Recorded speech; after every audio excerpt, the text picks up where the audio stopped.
இருமல்ல பல வகை இருக்குது. காய்ச்சல் தடிமனோட வார இருமல் இருக்குது, அஸ்மா நோயாளிகளுக்கு வார இருமல் இருக்குது, ஒரு டஸ்ட் அலர்ஜி கொண்டு வரைக்குள்ள டக்கட் ஒரு வார இருமல் இருக்குது. இப்படி எதுவுமே இல்லாமல் சாப்பிட்ட பிறகு ஒரு இருமல் ஆரம்பிக்குது, அல்லது இரவில் சாப்பிட்டுட்டு தூங்கின பிறகு இருமல் ஆரம்பிக்குது.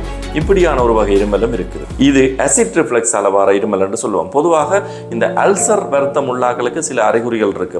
இந்த நெஞ்சுக்கு எரியும், வயிற்றுக்கு எரியும், சிலருக்கு இந்த சாப்பிட்ட சாப்பாடு எரிஞ்சு மேல் நோக்கி வரும். இப்படி வாரதால ஏற்படுற ஒரு பாதிப்புல தான் இந்த இருமல் வருகிறது.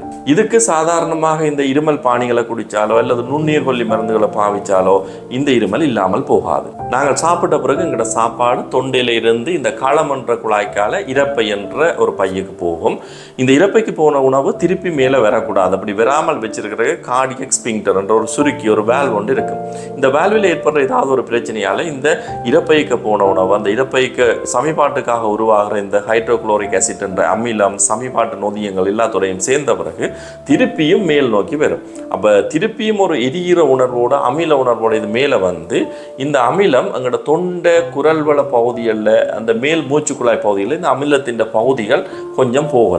இதால அங்கே ஏற்படுற அந்த இரிட்டேஷன் ஒரு அலர்ச்சி நிலை எங்களுக்கு இருமலை உருவாக்கும். அதே நேரம் இந்த அமிலம் இந்த களம் என்ற இந்த குழாய்க்கு விரைக்குள்ள அங்கே உள்ள அந்த வேகஸ் நர்வ் என்ற ஒரு வகையான நரம்பு தூண்டப்பட்டும் இந்த இருமல் உருவாகலாம். இதுக்கு மேலதிகமாக இந்த அமிலம் தொடர்ச்சியாக மேலே வந்து இந்த தொண்டை குரல்வளை இந்த மேல் மூச்சுக்குழாய் பகுதியில் அலர்ச்சி ஏற்படுத்துறதால இந்த அமிலம் மேலே வராவிட்டாலும் அந்த இடத்துல ஏற்பட்ட அலர்ச்சியால் நாங்கள் கதை கேட்க சிரிக்க அல்ல ஒரு குளிரான காத்து படைக்கையும் அது இரிட்டேட் பண்ணியும் இந்த இருமல் உருவாகலாம். இந்த இருமல்ன்ற தன்மையை பார்த்தால் இது ஒரு வறண்ட இருமலாக இருக்கும். இதில் பெருசாக சளி எதுவும் வராது.